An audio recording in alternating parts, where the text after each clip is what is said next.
like he said, in the next 40 minutes or less, I'll try and make it less, we will be talking about the imperative of quality assurance in doctoral studies. And I will try as much as possible to localize it and globalize it whenever possible. So I want to also appreciate the audience. I can see over 700 people connecting. It's a big audience, and I'm hoping that this will go a long way towards enhancing the quality of higher education in Nigeria, which is very key to the project I'm doing now. The whole aim of the Africa Center of Excellence project is to enhance the quality of higher education in West and Central Africa. And this year marks 10 years of us working in this space to ensure that if anyone studies a master's or a PhD on the African continent, the value and quality of work that they will have gone through should be equivalent to what they will go through or their peers will go through studying in the US, in Europe, or anywhere in Asia. That's the overall aim. And I will just be sharing some kind of tips. Apart from the general theory about the quality assurance, I will try and localize it to things that we have been doing in the last 10 years and the results that we've got to feel that we have actually been producing graduates and doctoral candidates that have quality that are representing us after the graduation. So yeah, I will just be trying to answer a few questions or discuss this under three major sub-themes. So who is that doctor with the desired quality? Because that's the aim. We want to get a PhD holder that has the desired quality. And then which doctoral training is quality assured? So what program at the doctoral level that has the desired quality for any candidate to go to, or any of us to refer other candidates to go there to take a doctoral program at a particular institution, just like we can recommend people to MIT, to Harvard, to Oxford, and so on and so forth. What category of program will put us in that position?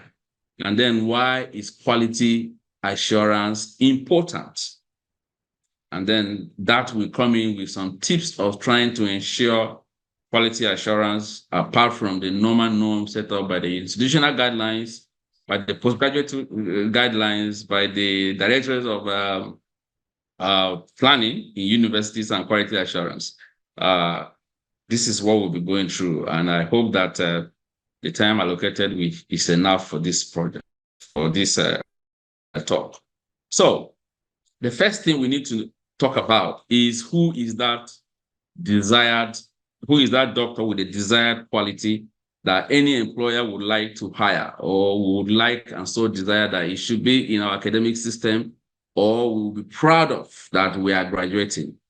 And a few theoretical research will give you, and what we also know is that we want somebody who holds a PhD to be a critical thinker, someone who will meet a problem and think about the problem and profile a solution to that problem. And that is the first thing we need someone to do, because when you are giving somebody a doctor of philosophy, you are giving them a certificate to certify that they have gone through a rigorous training to give them a capacity to think very well critically over any issue. Some institutions don't even state the subject area that you are receiving your doctorate in on your certificate. They just said that you have obtained a doctor of philosophy, full stop. My certificate doesn't even have that I have obtained a doctor of physics. It just said I have obtained a doctor of philosophy. And it has an attached transcript to say that I studied physics and did a certain project. We also want that doctor to have high research proficiency, because there's someone that if there's a problem that they need to find out more, that doctor, that candidate needs to take it, think about it, find a way to go about it in terms of research, conduct real actual research, present to people that this is what they have found about an issue that is worrying them. That takes us to effective communication. So that person needs to have effective communication skills. They need to be able to say to any audience, either government, politics, business, military, or now AI, what they found and what they want AI to do for them. I think we are going to that stage now that we are encountering not just humans, but we're encountering systems, both physical and software or internet systems that we are developing now that we can even ask them questions and we interact with us and communicate with them. They need to be overzealous because most of these things are time-bound. Even doing a PhD, overzealousness, I would normally say, is a quality that is useful in an academic program. Because if you are not overzealous and you're intellectually curious, you may not be interested in going into study something that you think that you're not sure of the outcome. You need to have high problem-solving capabilities. You have a collaborative approach. When I did my PhD, I was able to work with 4 partners, 1 in Germany, 2 in US, 1 in China. I was able to connect with them very well. That's being a PhD candidate or doing a doctoral program should put you through the rudiments of that collaborative engagement. And then I've highlighted one in red here, which is the ethical integrity. I'll talk about that more in another slide, which is also very critical to showing that you have your PhD is of quality. Yeah, it borders not just on plagiarism or copying people's work, but there are other things which I would mention. And then we also have other aspects of leadership and mentorship. Someone who has a PhD should be able to offer quality leadership. Someone who has a PhD should be able to mentor people as well. And all these are qualities. And then we also need someone who can adapt easily because you are trained to work in difficult environments. You may be faced with trying to work for the military. I worked during my PhD and afterwards, I worked for the US, the Naval Research Institute in Washington, D.C. They are not normal academics. They are military people that wanted solution on a product that we were working on. So we had to work under regimented conditions to solve a problem for the military. So as a PhD, you are expected to have that. And these qualities enable you to offer significant contributions in your field and the society and the global community. Somebody who has a PhD should not be thinking of solving, just going back to teach their students or getting a promotion to a senior lecturer, but you should be able to contribute globally, even within the environment where you are. No matter whatever area you are, you should be able to contribute to the immediate environment by way of writing some on critical issues, not just to earn promotion, but there are some topical issues in the society that you should be able to contribute to. And the overall aim is that you should be able to stimulate innovation and have the capacity to be able to develop policy and shape the political development within and outside. The picture on the side is just a picture of some of these PhD graduates that we just graduated from our center who are coming from all over in West and Central Africa. So I said I was going to talk about the ethical integrity because I feel it's something very important that is on the quality, a quality graduate. And it's not just about plagiarism. It's not just about copying somebody's work. Mainly when they talk about ethics, some people say that it's mainly about going to copy somebody's work. As a PhD holder, your attitude, even in the social space, has to show you can contribute into some attitude, some cause that will promote your work online. You need to have a very credible reputation because it's whatever you do after your PhD tells a lot about your institution, tells a lot about your core area, and that they need to listen to you. When they listen to you, they know that you hold a PhD in a particular area. You need to also be very vast in professional development because you should develop yourself into becoming a consultant. You should be able to stay within the norms in the professional and space. And then data integrity. What do you share? What information do you grab from your partners Are you allowed to share it? I worked on a project that I was not supposed to even publish till after 10 years on a particular innovation that the people who funded it during my postdoc were scared of the Chinese getting to know about it. And it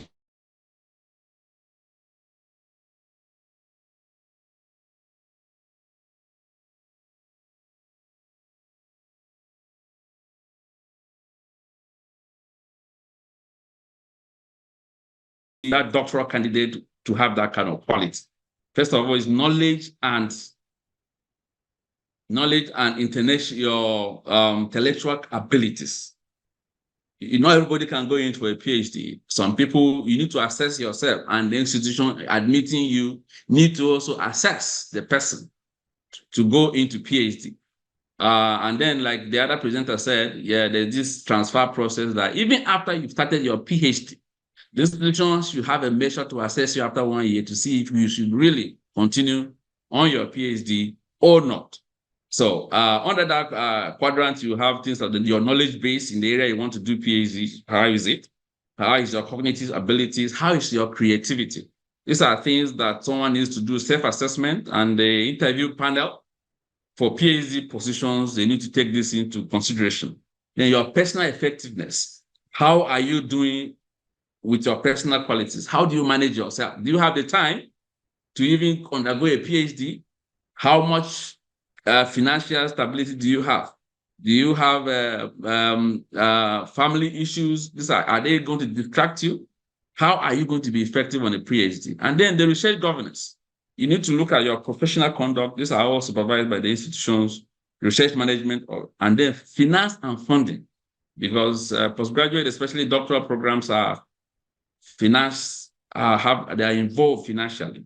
So you need to, any doctoral candidate needs to obtain these ingredients to be able to come out or be able to undertake a quality PhD that even the institution will find it very easy. And then they need to have this aspect of engagement and influence. The issues of communication, issues of engagement within peer review or just normal dissemination of what you are doing, and then working with others. Because I believe it's practically impossible for you to do a PhD. You have your supervisor, you have your colleagues, you have people in the lab, or you have people on the social space that you need to work with. All these ingredients are important.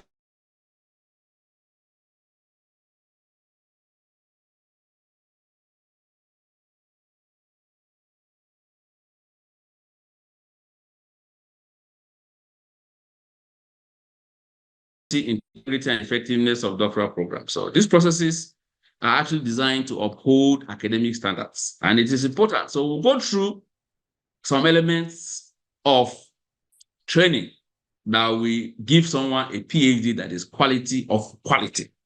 And the whole aim is that we need to ensure that the doctoral program anyone is undertaking provides high educational experience to prepare students for successful career in either academic or other space they find themselves in. And this is critical. And we need to have going to talk about what is involved in this. It starts with the institution. The institution has to have a very good program and curriculum, because it is the program that presents itself for doctoral candidates to be enrolled on the program. So we need to look at the curriculum. Is it the same curriculum that we were using 40 years ago, 30 years ago? What is the philosophy? What are the objectives? And the good curricula, we need to ensure that they are comprehensive, they are relevant, they are aligned with our disciplines in all fields, and not forgetting emerging trends. We're talking about AI now. Most of our institutions, most of our programs were designed not to take into account the issues of AI. Most foreign institutions are not even giving home assignments now. They're not even giving exams. They are only coming in to assess you to see how you performed in a lecture, and you are graded, or real-time assessed task. They are giving such things now, because like the AI can bring in anything and it will look like new, except you are also a good expert in AI before you will know. We also need to have faculty qualifications. Most institutions have this on, but there's a problem. And the problem is that even when the rules are there, that it must be somebody that has from a senior lecturer and above to teach, you still find some overlooking that condition to grant people access to teach programs, teach PhDs, when we know that they don't have the needed qualification. And this is a big area that the quality of a program will not be as expected. And our academics are supposed to watch that. And it is not just, and we're talking more on these areas of staff development, it's not just even having a PhD that qualifies you to also doctor another PhD. There are some other key areas that we'll be talking about here that we are necessary and are key to ensuring that our faculty or professors have those qualities to be so that we'll be guaranteed that the quality of doctoral training they are issuing out, that they are giving out is very high. So another area is admissions and student support. Our recruitment policies needs to be really looked upon. We are in a university, and the university is supposed to be universal and it should be global. So what level, how are we recruiting our students? Are we just getting students from one region of Nigeria? Are we having students across the country? Are we having students across the continent? And these are all indices that are used for university ranking as well, because ranking is based on quality and the output from the university are based on what we get. And then there are another aspects of it is that when the students are admitted, what other support do we have apart from the curricula developed for these students? Because there are many other aspects of trainings that are required for a quality PhD. It's not just about teaching. It's not about the AI research. They need to know about funding. They need to know about mentoring. They need to know about access to research facilities. They need to know about other things. The next thing is about research integrity and ethics. And the institutions need to have very strong guidelines that will uphold the integrity of research that is going on in the institution. Starting from research policies, which most institutions are bringing up now, we need to not just develop research policies, but make sure that they are internationalized and that whatever we are doing here is not just a UI thing, it's not just a BSU thing, not just a ABU thing, but it's something that is also done in Harvard. If there's anything in Harvard that we're not doing, we should aim to do it as well. And then assessment and evaluation. Most doctoral programs, some do 1 year coursework. After the coursework, they allow the students to go on and do research. There are no strong mechanisms to monitor. A good PhD needs to be monitored. In our own case here, we do quarterly assessment. There's a form that you fill that goes through the supervisor to HOD to deans of the faculty or school to dean of PG school. And this is important. This goes beyond the proposal defense or the research, the result defense or the dissertation that you present to people. And then the continuous capacity building. I'm going to talk more about this as well. Apart from what is being designed in that research or for the research project, what other capacity do we need our doctoral students? They need to regularly update themselves with what is happening in terms of IT, presentation on PowerPoint, time management. These are all areas that we need to build capacity, and then encouraging them to work with sectoral partners or industrial partners, commercialization, patenting, intellectual property. This all makes it a high quality doctoral program. And I'll talk more about curriculum. We need to internationalize our curriculum because whatever field of study we are doing is not restricted to our local environment and is developing, it's emerging. So that means that whatever you studied in 2020 or in 2010 has changed. So regularly review curriculum. And when you are doing so, call your experts to come in and give you their best.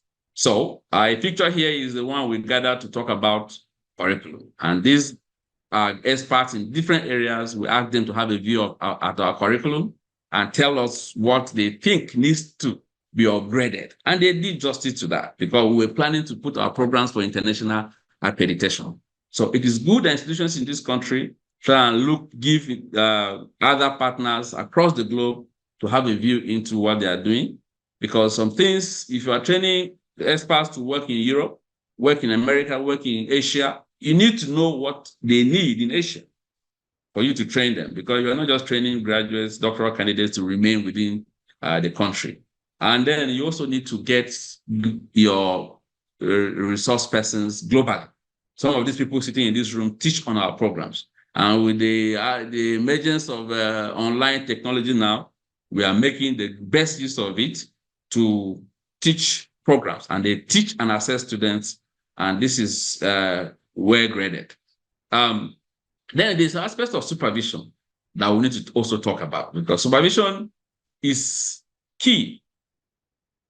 In this country, this side is a bit muzzled up, but the main message is that when do we allocate supervisors and who allocates supervisors? The global best practice, which I have been part of also, is that before a doctoral candidate even is admitted, they should be able to peruse the institutional website to see the capacity of those people who are going to train them. Because most doctoral candidates have a research interest, they should be able to identify that the institution I'm going to has a professor that will supervise my work. That is very key. And they should even start talking to the supervisor before they get into the institution. Most institutions in Nigeria are not doing this, and it is not good, because prospective supervisors need to upload their research profile so that it will be visible for candidates who are coming on for PhD to know that the institution they are going to, they have the strength and capacity to support them in their research project. Other people argue that some don't have an exact topic. Yes, but every institution needs to have an areas of research in all subjects based on their professors, that they have the strength to doctor candidates. So when they advertise that, some students will read this and they will make a choice that, oh yes, I think these guys have what I want to do a PhD. And they will be going there not to just wait after 1 year to get a topic they have not prepared for, or not to meet somebody they have never met, or not to meet somebody they've never read about. Because the person is going to be in guiding them towards fostering equity, managing context, aligning their expectations, and then giving them expert advice. So it's not just ordinary work that these people are doing. Because when you train a PhD, it's not just about giving the certificate, because it's more than that. It has to also do with mentoring, and that takes us the next aspect of training. The next aspect is mentoring. When you are training a doctoral candidate, you need to make sure that when you give him that PhD, you are giving him a handshake to welcome such a person on board. And you should be able to talk to them, what next? I know this is my doctoral supervisor giving me this handshake in 2012 on my graduation. And I know he asked me, what next? And the next thing was a postdoc. So I was able to do a postdoctoral with him. And then even after my postdoctorate, he started asking me what we can do in Africa. And up to today, we are in touch. We do research together and we work on the field together. So these are rudiments of quality assurance in a desired PhD that we are looking for. So mentoring has a lot of other things that should not be involved. We need to offer advice. We need to provide information about the university's culture and ways of working. We need to showing respect to mentee. We need to show them how they should be able to provide honest feedback, because some of these people will go into teaching. Even if they are not teaching, they will be asked to conduct research, and they will have to report back without doctoring some results and coming to present, and so on and so forth. And there are many things that we should not do. We shouldn't take the work of a doctoral student to do for them. There's something that happens very regularly in Nigeria, which I'm totally against it. You see doctoral candidates hiring someone to do their research data analysis. They will go and pay money for somebody to use SPSS and co to do data analysis. I object that. Well, if for a master's student trying to do that kind of thing, I may understand, but even if it's not the standard. But for a PhD candidate, going to look for someone to help them analyze data, it is totally unacceptable, because you may be in a company that might require the research analysis skill, and they may be hiring you specifically to come and analyze data for them. So why will a doctoral candidate be hiring somebody to analyze data for them? That is a big minus in the quality of PhDs. It happens around even where I am. It happens around many universities in this country. But when you go, if we want to create that quality, the first step is ensure that these guys undertake a research area that is in line with the university's research strategy. That way, the university already knows that there's need for research in this area. They have experts that can give guidance for any research in that area. And when students enroll, they will not be going to any other university to take a research project and come and copy to localize or domesticate in their department. And when they are doing it, a PhD should be able to analyze any data that they are generating and they are going to be presenting or writing papers about. That is very critical. Student recruitment. I did mention earlier on, you need to ensure that our students are strong. Most global institutions even do an interview. As far back as 2008, when I was looking up for PhDs globally, I was called to be interviewed. They called me and gave me an interview before they discovered that I was qualified to do that PhD. Our institutions need to ensure that this is done. Not just to say someone has a master's degree or someone has a first degree. When the first degree had a third class, when I did a postgraduate diploma, and now they are enrolling for PhD, most of them use different means to come into PhD. That doesn't matter. Why it's important is that if your admission panel finds anybody admittable, they should admit them. I'm showing a picture of a cross-section of some of our students in our center in Benue State University. They are drawn from all over Africa, and most of them are offered funding because of their qualifications, and we ensure that gender is also mixed amongst them to come from Liberia, Ghana, Cameroon, and so on and so forth. And then, why is quality assurance important, which is the next set that we'll talk about going down this presentation. Why? Because we need to maintain the academic standards. Standards we're working with even within Nigeria. And ensuring standards will lead into ensuring that the research we do at the institutional level, like I mentioned earlier, ties in with the institutional strategy. It's not just what the student chooses, because most students will just go and choose a topic because they already have it written somewhere.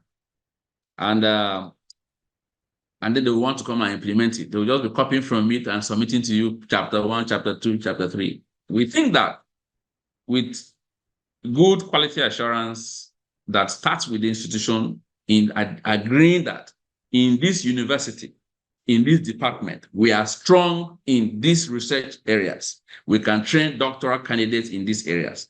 It is important that when we start, the issues of plagiarism will also reduce.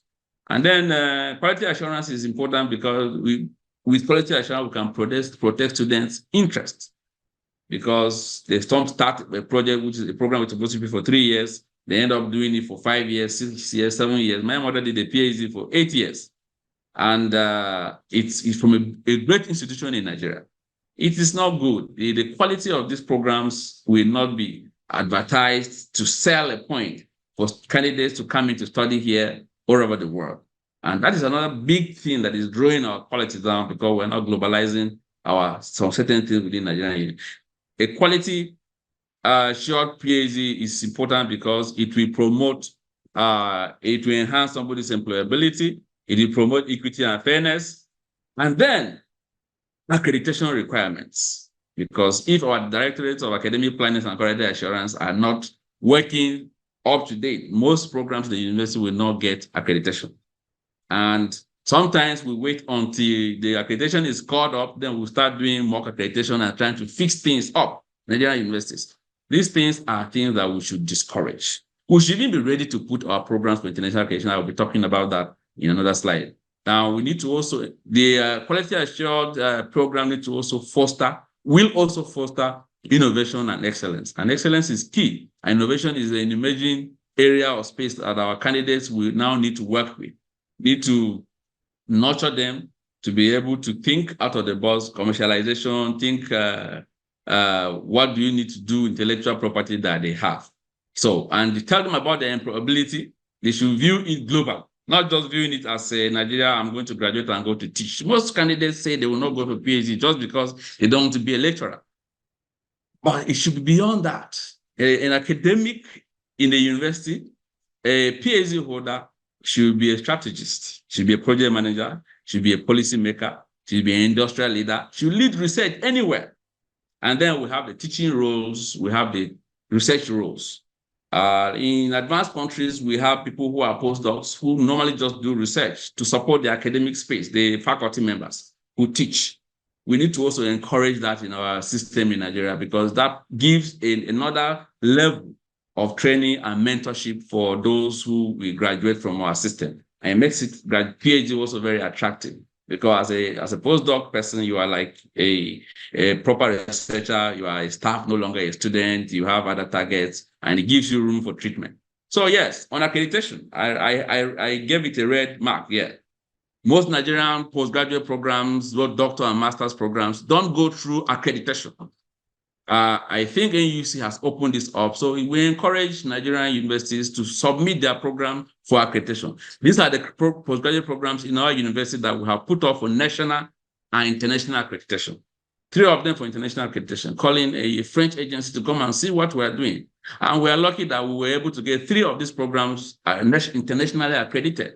And this comes with a lot of prestige and advantages and other add-ons. For example, this PhD in food chemistry that we have accredited has earned us a German-funded grant that granted 16 PhD trainees in our institution with international student fees for 3 years, 3 cohorts. So the DAAD is funding us to train people in this program. And the only reason why this program got that slot was because they were sure that it meets international standard and the students who come to study here will have quality doctoral training. So, local issues. How do we enhance the quality of quality assurance in doctoral studies in Nigeria? Like I said earlier on, and as this is going to the roundup of things, we need our institution to identify areas of competence for both postgraduate training and research. Meaning that we should stop the jack of all trades. We should identify areas that will guide our doctoral candidates on admission to know that I am coming into the University of Ibadan, I'm coming to Benin State University or Covenant because they are good in this. Is it bioinformatics or so?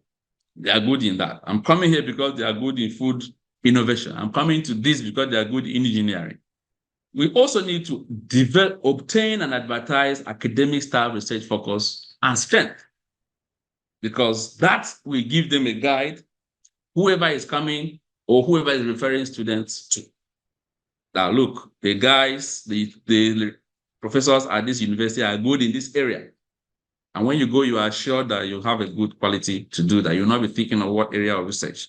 Then development of curriculum is good. We've said about it. To review regularly is very important. For here, the law says review after 3 to 5 years, but we review our own annually. Try to get people to tell us how was it before we even compile it and send to Senate. Then you need to have a good monitoring system for the program. When do you start your program? When do you stop? Most postgraduate programs have an unscheduled program time delivery. Maybe the undergraduate program will be going on. They don't even know when to start lectures, when the exams will come, some don't know. But we have been able to ensure that the postgraduate program, a doctoral program, especially at Benin State University, starts at a particular time and ends at a particular time. So these doctoral candidates also know. And then we also have to encourage monitoring of attendance to class by both staff and students. Because if you are doing a taught program, either for master's and PhD, some PhDs are taught, most PhDs are taught in Nigeria, you have to ensure that the delivery is of quality. So it's not whenever the professor feels like that he teaches students, because the students' time is also important. So in our own center, we even have biometrics for people who come in to teach here. And we monitor it, and we have a hard copy signature for students. And there's someone who monitors this thing that it happens. This is important. So we also need to ensure that doctoral students are on the job of doing the research when they are supposed to be here. When I did my PhD, I only was entitled to 6 weeks of holiday in a whole year. And once it's not these 6 weeks, I have to be in the lab or on my research table 9 a.m. to 5 p.m. working. And there was a biometric system that ensured that that works. Most of our PhD students, even though they are full-time, they are even worse than part-time PhDs coming to study. And it's not good, especially after the first year of third program. They go home and they do whatever they are doing, and they expect to come in and get the attention of academic staff. And the system allows that. That is a big snag. If we ensure that these students are sitting on their table, doing their research work over the time. In our own university and center, we have started creating PhD offices so that it's a tactic to monitor their presence on campus. And we've even provided accommodation for those who are coming in for research visits so that they will come in and do their research visit for at least 1 month of laboratory work. You should be coming for a day and leaving. And we have also tracked to know that even if you are conducting research outside, we know the laboratory that you are going to conduct your research. This is very important as well. Then there is also need for regular report from students. And this report has a section to be completed by the student, by the supervisor, by the head of department, deans of schools, and then it goes all the way to PG school. That is important because there may be issues that are hindering these students to progress on their program. So if we work for until a proposal defense or so, it may not be possible. And this is important. And I would advise most or all to start doing this. We do this for PhD quarterly, for master students every 2 months. They do that. Then this is more of a global European US thing, that you sign a contract with students. That way the institution will be held liable if they fail in certain aspects. And the student too will be held liable if they also fail in certain aspects of the contract. It is a difficult one to implement in the country, but if we want to be held accountable, which is what we should be aiming to in quality delivery, we should be happy to be sure that we sign a deal with the students on particular classes so that if they delay, it's up to them. If we delay, we are held accountable for. And then we should encourage industrial or sectorial research partnership amongst our students, because we're training them to really be on the high-level job for decision-making. Some of these doctoral students are already working. Most of them will notice work, or some of them are planning to go into higher education to teach. Giving them that training is important. Then encouraging them about commercialization. We have been used to publishing and putting things on the shelf. But the emerging innovation and incubation system now encourages people to try and commercialize anything that they think is an idea that is worth selling. And it must not necessarily be making a product that is physical. It can just be designing a WhatsApp or Facebook, or as these guys have devised it, and is becoming so popular, has become so popular, and has made them billionaires. These are all products. They were thought social projects that were commercialized. So we should encourage patenting, and then we should encourage doctoral trainers. We noticed when we started this project that majority of professors who were supervising students never had any training on PhD supervision. So we had to engage a group in the University of Copenhagen to come and train us on PhD supervision. The feedback we got from that was very good. So, and then we also need to look at university teaching as a project. I went on innovative university teaching as a program, and I saw that there are a lot of things, because majority of people teaching in Nigerian university or enhancing learning are not trained teachers, especially for those who are in the education sector.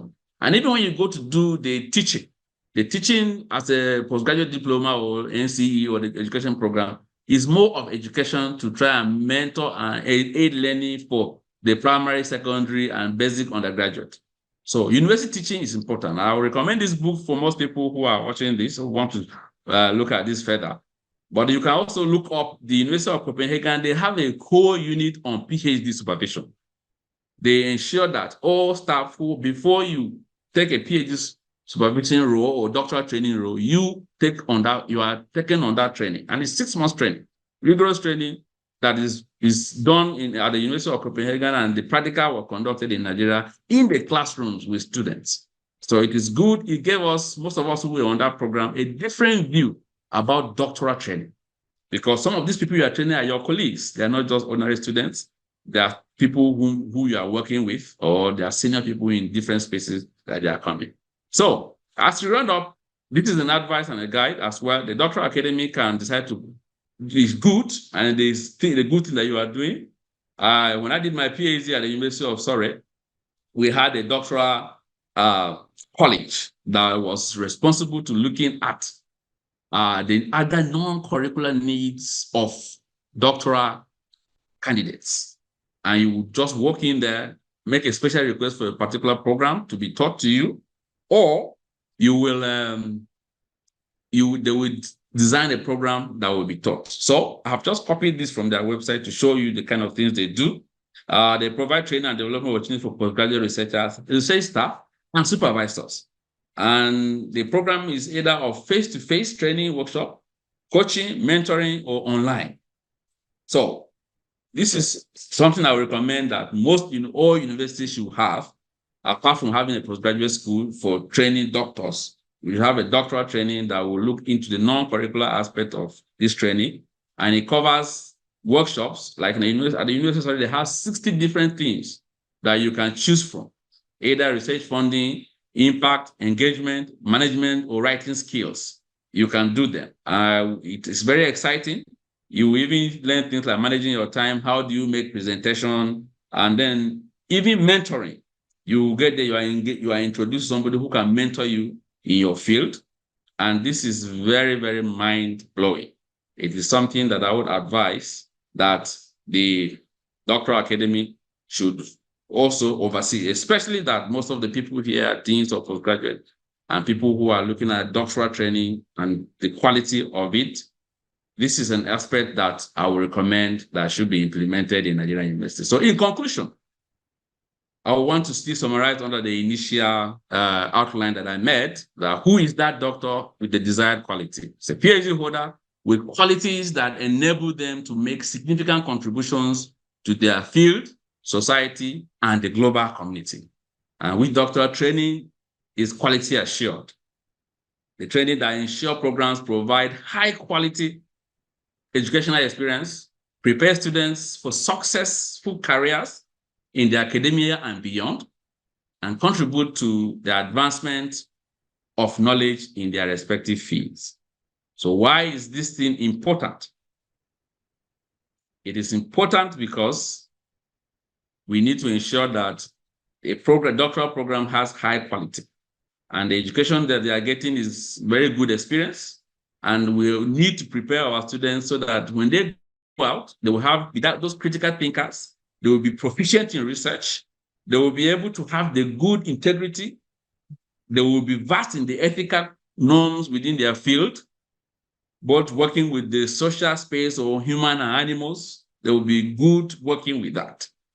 And then we need to look at the Nigerian space. What are the things that, if the director of academic planning has done everything that he has done, what are the things that if the dean PG school of any institution has done everything that they have done, what is still missing for a PhD to have that global touch? Overall, I would advise that we need to internationalize our programs. We should seek that we meet the institutional requirements and we meet the international global requirements. We should seek that a third party to come and monitor what we are doing and give us certification or accreditation for even doctoral programs. And we should choose some programs and start asking international bodies to come in and accredit for us. This is to sum up all what I've prepared to share with you today. And I say thank you very much for your attention. Thank you, Professor Barnabas. What a nice presentation. What a nice presentation. and you have obviously thrown so many challenges, both to us as the committee, as well as to the supervisors across the universities in Nigeria and to students. I want to sincerely appreciate you for this presentation. And it is obvious that we did not make a wrong choice bringing you on board. Yeah, because the issue of quality was actually clearly laid out. And I wrote some things down, and which is very, very exciting that you are saying that potential supervisor should actually upload their research focus. These are the experiences in other places. Before you select a supervisor, you would have seen the ability, the capability, what the supervisor can do, which is not what is actually done in most of the university in Nigeria. Thank you. We're grateful. I want us, we're actually taking this next leg from a different perspective, and I wouldn't know how we're going to do it. We want people to make comments about, before we take questions with you, we want people to make comments about quality assurance in their own university. And I felt we should just take 2 universities to make comment. I wouldn't know. What I would do now is I have 11 hands raised. I don't want you to ask question. What I will do, I will lower everybody's hand, and we will now see people that will raise their hand, so that we can now take these people to make comment about their university. So let's see the first set of hand that we'll see that they make comment about their university. I can see, wow, I see 9 hands again. Yeah. Okay. We'll take the first 3 that came. There is one, Foluke Yomi Bello. You are allowed to talk now. Please, you have to speak, mention your university, and actually tell us how quality assurance is maintained in your own university. So, can you please speak, Foluke Yomi Bello? Unmute yourself and speak.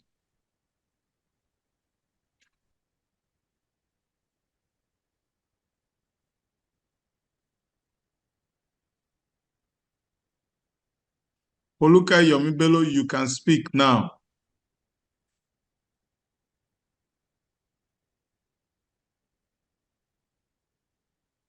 Okay, if she's not able to do it, can we take Chineye Obadimeji? You are allowed to talk now. Unmute yourself. Yeah, hello. Yeah, hello? Go ahead. Audible. You are clear to everybody. Yeah, I'm Professor Avolakemi Oredin, the Provost, Postgraduate College, Leeds City University. Which university, please? Leeds City University, Ibadan. Okay, thank you. Yeah, I'm trying to use, when my phone developed issues, so I tried to join a colleague here who is No, that's fine. Yeah, so first of all, I want to sincerely appreciate this gathering since yesterday. Thought-provoking, educative, insightful. Sincerely, all we've learned cannot easily be forgotten. We appreciate the organizers for the kind of facilitators that have been selected to handle this workshop. Thank you so much. Now to talk on our own side, Leeds City University. Like the first thing, we have something we call compliance check in our university. And before compliance check, we first allow the thesis to be forwarded to a designated email address through the coordinator to check the originality level. We have a percentage. If it is more than that percentage, it cannot go. The student will be advised to rework the thesis, then resubmit.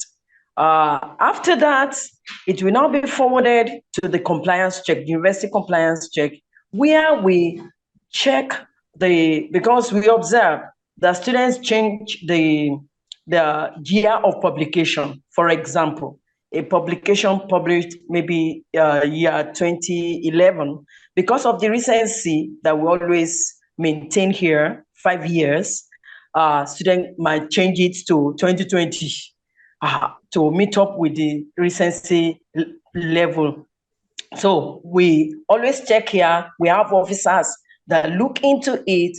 We also have our own style, and the officers will check it and make sure that all the process are duly followed and abide with. Or else we return it back to the department, and the needful must be done before the student can be cleared for Viva. So all this, we do it between the pre-field and post-field. Any student that have not been able to go through this process and be successful in that process cannot be slated for Viva. This is a way of our own quality assurance that we are making here at Lee City University. Thank you. Yeah, thank you, thank you, thank you. Yeah, so that's someone from the Southwest. Now, I don't have the name of universities in front of names. I will only be suggesting from my head that this name is going to be from. So I want to take someone from the eastern part, Jonathan Okewu. Yeah. Jonathan Okewu, you are now allowed to talk. Please unmute yourself and comment. Yes, I have done that. Yeah, good day, everyone. Good day, we Prof. can hear you. Okay, thank you. I'm so excited about what the Dan has done. This is my first time of attending this, and I must say I appreciate this effort, and most especially the last speaker and the issues he has addressed. Yeah. This is a vital issue that we Nigerian universities must definitely take a second look at, especially the youngest universities in the country, which my university falls under. I am from the Federal University of Lafayette.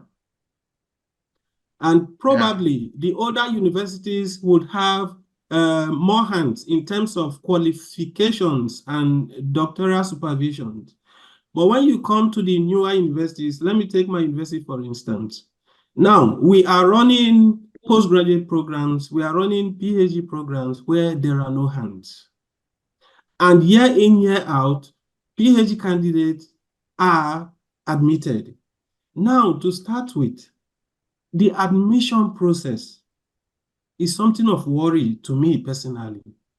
You admit somebody that is not capable to undertake a postdoctoral, and definitely once you admit, you must graduate. And when you graduate, the person wants to come back to your system. And you know the Nigerian system. So I am saying, in terms of ethical issues, let us put this greatly into considerations. Not everybody that applies for a PhD is qualified for. We know that. But the system we run, it leaves it open for us to admit. Actually, we wanted you to address the quality assurance that is actually applied in your institution. Though your comment is obviously taken and strongly noted, but we want you to still tell us what are the, it's an experience sharing period of how do you drive quality in your university for doctoral training? Okay. Coming to that, because what I'm just laying a background before I go into that, because what I've laid affects the quality. Yes. Now, for the PhD, there are different levels of assessment of a PhD. for a PhD to come in the first place, we consider his or application. We do an interview of the PhD candidate. And if the PhD candidate meets the requirements set out by the university and the department, he or she is admitted. After the admissions, the PhD candidate has levels of assessment before he or she gets into the proper doctoral program. In my university, for instance, the first and second presentations you do, we refer to it as MPhil. It is when your assessment has been done and has been deemed to qualify that it goes to the PG school, and the PG school upgrades you to a proper PhD level. So these are the checkpoints or quality assurance we put in place. If your first and second presentation after your coursework does not meet the level of a PhD, can you hear me? Yeah, we can hear you. Okay, if after the MPhil, you are not able to show what it takes to continue, I think the MPhil is granted at that level. But if you have passed, then it is upgraded to proper PhD and you continue with it. So it is a method of seminar presentations and assessment carried out for quality check upon the PhD we do in Federal University of Lafayette.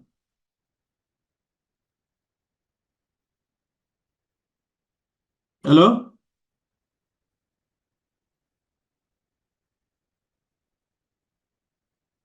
Sorry, I can't hear you.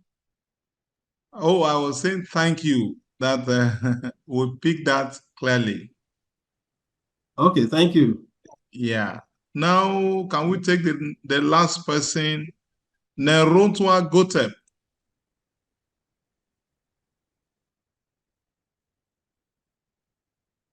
Nerontwa Gotep, can you unmute yourself and make your comment, please? You raised your hand.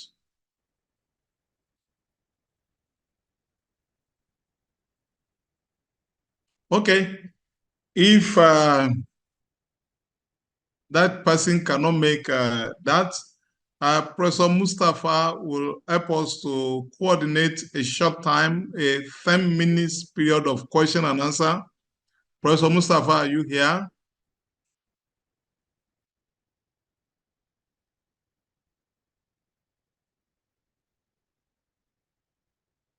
Professor Mustafa?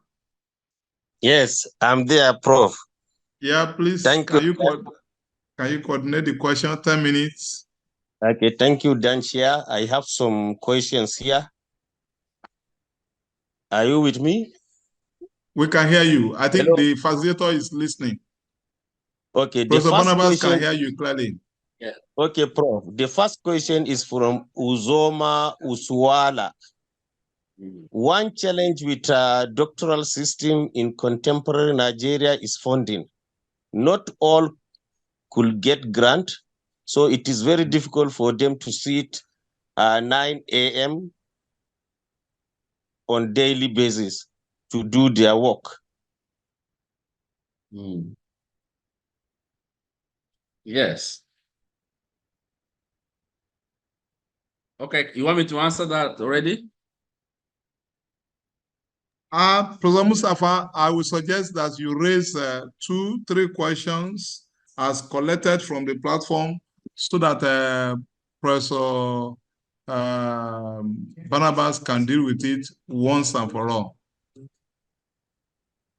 Wow, it seems Professor Mustafa Like is... but I can answer that while you are trying to get the other person to come up. So, okay. Yeah, generally, to be very sincere and fair, doctoral training is funding intensive and needs support. And that because of this special strategic research required on the doctoral trainings, institutions are supposed to strategize to know where they will get funding to do the research. And this should be driven by the institution, either the university institution or governments or industry. because the level of research to be done is supposed to shape policy, create new, bring up new innovations, and so on and so forth. So ideally, people should be funded. I was funded by the PTDF to study for a PhD, and I was funded by the Technology Strategy Boards in the UK to do a postdoctoral. And I came back, and we have been able to get funding both from the World Bank, from the DAAD German to support our PhD programs. And then other students paid the tuition. So what I normally would advise is that institutions should put up the tuition that will cover the basic needs of a PhD student. So our center and university brought in the aspect of bench fees for our science programs. And this money is coming. So a student is not bothered about going to get grants to do their lab work because the project provides the funding. And so their own requirements are just to try and ensure that they do the work. And even when they are doing the work outside, if our laboratory is not adequate, we even fund the laboratory outside to do it because the funding is provided for either by the student or the grant, which we got and is funding the student. But that's ideally. If you want to go on with your PhDs and you don't have money and you want to manage it, that is the first step towards ensuring that the quality of your PhD is not going to be high. So we're talking about the ideal situation. So you have to be on your work. Even if you are not going to be there 24/7, 9 to 5, you should create time that is reasonable enough to do your work. That is what I'm saying. Even in the UK or other places, people do PhDs and still work. Okay, but it still doesn't stop them from giving maximum time to their work. Either you work in the night or you do your experiments in the night and go to work in the daytime. You make these arrangements to ensure that you give adequate time to your PhD studies. Yeah. Thank you, Professor Barnabas. Maybe Professor Mustafa is not able to come on. Let me pick on another question. This question is by, Jonathan Okewu has spoken and he has said his mind. This is a question from Aneka. No. This is a question from Ademo Isa. He said, to what extent do quality assurance procedure achieve a harmonious equilibrium between the desire for stringent university standards and the necessary adaptability for groundbreaking and cross-disciplinary study? Should I read again? Okay. No, it's fine. For me, they complement each other. You cannot do one and say you are okay here and not do the other. We live within the system and we should be able to adhere to the guidelines within the system. That will not stop you from going beyond your system above. And what we have observed in working with the higher education in West and Central Africa, most institutions in Africa have a baseline, but there is a gap between that baseline and the globalization.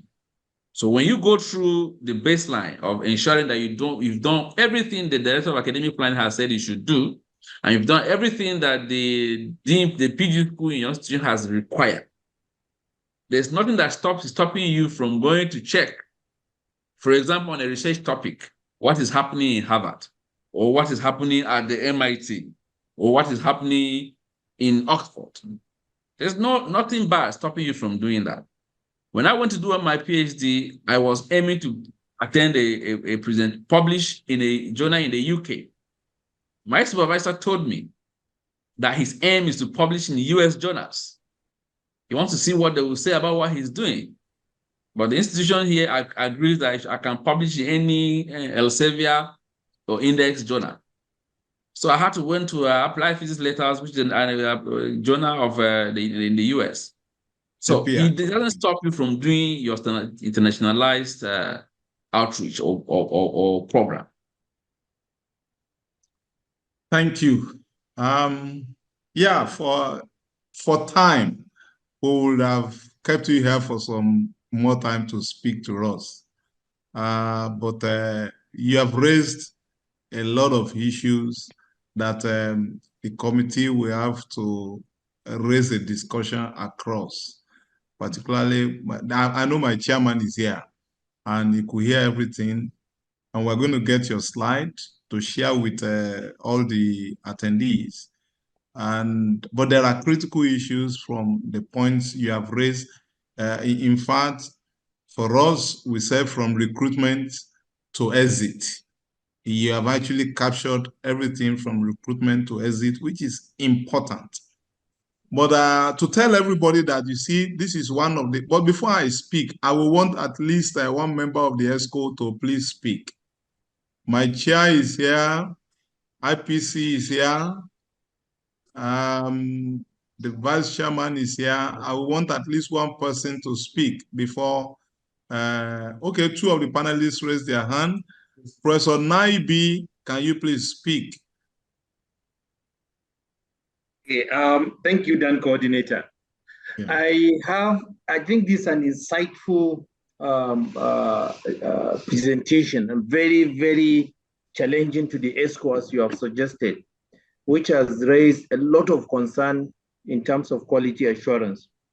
And I believe most of the colleges and schools of postgraduate studies in Nigeria have one, but this is a pointer to strategizing some of these quality assurance units in their distance. But particularly, I have this question from Ifosa Oweri, which I think is very, very critical. And I will raise it for the presenter to comment on. She said, she asked, one, is coursework at PhD level really necessary to ensure quality? Because many universities all over the world don't do coursework at PhD level. Yeah. Second question, can't a lecturer one with a PhD and the required skills, experience, and exposure be allowed to train a PhD student? These are critical, particularly in the new generation, universities. There are questions that have keep coming, and most of the new universities have these kind of challenges. So what can the presenter say about these two questions? Thank you, Dan Coordinator. Okay, go ahead, sir. Okay, thank you very much. The issue about coursework. Yeah, the most advanced countries in the world, you start from the US, and you'll be coming down to Europe and coming down to us. The generality of PhDs in the US are taught. Very comprehensive teaching and examined courses. Yeah. And I think I will support that. In the UK, the rule in the institution says that it is research. But your supervisor meets with you, recommend some courses in the undergraduate or master's that you need, and you are enrolled on to take the courses. I enrolled on some programs myself in quantum physics, solid state physics, and so on and so forth, because I actually identified myself. I did my self-assessment, and I saw that the level of quantum mechanics and solid state physics that was going on at that stage, beyond 8 years from my undergraduate graduation, I needed to catch up. So I had to undertake a couple of programs at undergraduate and masters, and in my first 1 year, and it aided me. I would recommend that coursework should continue for Nigerian universities, especially that our undergraduate education in Nigeria is not yet up to the standard that we will require that you just take someone straight into research. Why? Because the number of students that you are receiving into Nigerian programs are in hundreds. The student-teacher ratio is not much. So the research quality, the research training or background that they should have to come back and become 2-3 candidates in a PhD program to be independent is not yet there in most universities. I'm not saying in all universities. Some of you, maybe you go to your department of sociology, you have only 50 students. Some have maybe 100 students in mass comm and so on and so forth. But in many universities, it's not like that. You go to a 100 level class, see 1,500 students there. So the teaching and learning that you need a PhD candidate to have, you don't want to necessarily just come and welcome them into full research. That is my own opinion. Then number two, you asked about lecturer one. Can a lecturer one be allowed to teach? Okay. Now, this has to be with the capacity of that lecturer one, as adjusted by the mentors and leaders of that department. So if you were able to do a PhD, I know that even during my PhD, some postdocs were supporting me in the lab and even in some other courses. So some people have the experience to train a candidate, and somebody should be there to give a fair judgment that, yes, this man here has a PhD, he had a thorough training, and he was a lecturer one. And I want to let you know that even after my postdoctoral, I returned to my university in Nigeria as a lecturer one. And I was very sure that I had the capacity to do that. I didn't jump into teaching postgraduate PhDs at that moment. I actually taught masters, but it was not long when I became a senior lecturer as required in my university to teach. But generally, it just the rank should not limit a lecturer one from not teaching a PhD. And the same is this case for that senior lecturer who has not got the experience and needed training to jump into teaching a PhD. Like I said, we need to train our doctoral trainers. We have done it here, and we noticed that even senior professors who have been on the job for 20 years confess that there were a lot of things that they were doing wrong. And this was to a very neutral audience, not somebody from Northeast, Northwest, or Southwest to say, hey, you are casting aspersions on us. It was from a neutral university out of this country who came to teach and did the feedback analysis for us. So it is not just about the certificate or rank on the job, but that thorough trainer should be trained to be that trainer. And that program on university teaching is recommended for all university teachers. Because I'm a pure physicist, I didn't learn how to teach, although I went to do postgraduate diploma in education, but I was teaching before I went to do that. Most people are doing this, so they need to be thorough on the quality to be able to give out. That's my own genuine submission. Thank you. I should ship this in that in most universities, it is not about lecturer one. It is about the minimum number of years after you obtain PhD. It is actually expected that once you obtain PhD, you are an early career researcher. At least you take a minimum number of years, maybe 3 years, before you are committed to actually supervision. Just like you said, that it's not about the nomenclature of lecturer one, but it's about that the candidate should garner some sufficient experiment to be able, some experience to be able to coordinate someone in supervision. But immediately after graduation, it is expected that if there is an opportunity for co-supervision, he can join a senior professor to co-supervise and learn the rope. So this is a way that we can really go through. I will want my chairman to actually speak. I want my chairman to speak so that we can close this meeting. Chairman, you have the floor, sir. Thank you. Sorry, sir, can I want to make a comment before they will come out. There's also another aspect, that aspect of postdoctoral that is beginning to come up in Nigerian universities. We need to encourage that because it's a window of more suitable training for people who are going to train our doctors. I think we should encourage that also more in Nigerian universities. I think all of us have to look for a way to actually be able to push this into TED Fund. TED Fund should have sufficient amount of money pushed across for postdoctoral training within Nigeria. Let some lecturer from Ibadan go to ABU, from ABU go to Nnamdi Azikiwe, from Nnamdi Azikiwe go to Benue State. And at the end of the day, we'll cross-fertilize ideas and exchange some strength.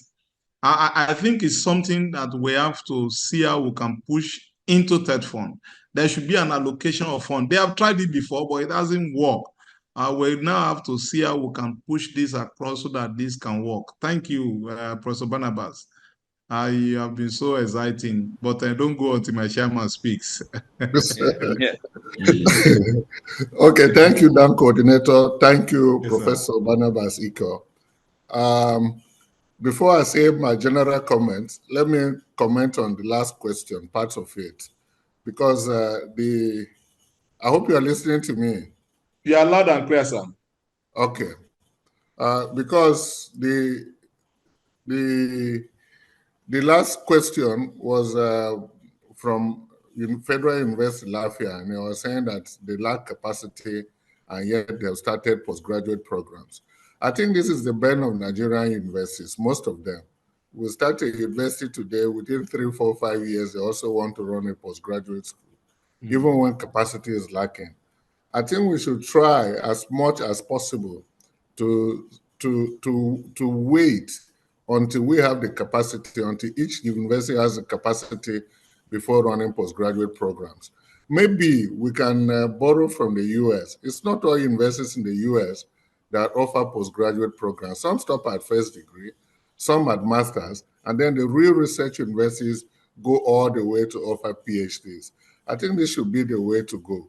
But given the excitement from the last paper particularly, maybe our next meeting should focus on this issue of quality assurance, and then we can discuss it in more depth at that level. By the time we break up the topic into 2, 3, 4, and then each person takes it, I'm sure that we'll be dealing with the details of quality assurance that will help our postgraduate schools. Now, I think we're done on that. I thank you, Barnabas.